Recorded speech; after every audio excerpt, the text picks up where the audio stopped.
All right, well, welcome to week 2 of our communication and sport class. I have to say, nice work on the story analyses. So, thank you. Good stories, good analysis. And so, look for my comments with those. I wanted to mention a couple of things before I got into kind of a lesson. So, this week's recording will be 2 parts. The first one is, first one was nice work on the story analyses. I think most of you made sure that you had a link on or a reference for your article. Thank you. If you didn't, make sure you get one in there next time. I also wanted to say, so I'm looking at this week, some of the readings. Don't forget the Billings readings. And I wanted to take a look at some of these readings as well. Not necessarily take a look at them, but I wanted to make one comment about these readings that we have weekly. Now, it's up to you kind of how deep you want to read these. You don't necessarily have to read them super deep, super detailed. In fact, you could basically skim them if you like and kind of try to get the main points on it and then make a comment, because there was 2 points that I wanted to make from our readings. First is the discussion forum. So I'm looking at the discussion forum here, and I see that there are participants and posts that are being made. Good work. Okay. There's not as many as I'd like to see, though, in terms of participants.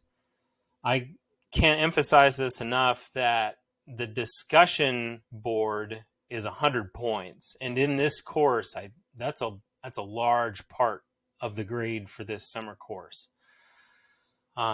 I like classroom discussion. I want you to discuss things, keep things, I don't think we're going to get too many arguments on that, but if you do find, if you want to point out a flaw in somebody's reasoning, or if you'd like more details or something like that, feel free. But the important thing is that you're participating. Okay. So at the end of the term here, I'm going to go in, I'm going to look at how many times you contributed, and did you have good class discussion? That's important to me that you have this discussion. But as you read and comment on these readings, the one thing that I do want to emphasize is that you don't necessarily have to read them super deep. Okay. You can skim in order to make a comment. All right. And the second part that I wanted to mention from these readings is the book. Okay, the book has a real critical component to our last 2 large remaining assignments: the book assignment and the critical paper. All right. So in each of these, I'm going to point out 2 separate occasions of this happening, but in each chapter.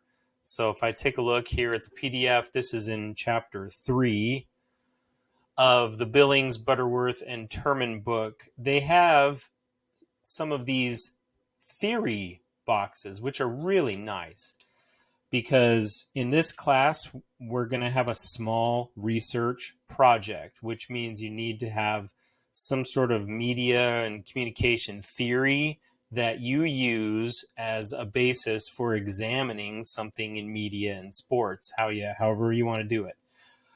We will discuss method later, but this week I wanted to talk just a little bit about theory, because you need to have theory and method in order to do the paper at the end of the semester. Okay. So if we look at the rubric here, if I look at the book report rubric, you need to use the course readings for theory. All right. So if I say you need to use a theory, I'm going to say, what is the theory that you're using? And also the Sport and Society critical analysis paper also says that you need a media or communication theory, and it can be critical.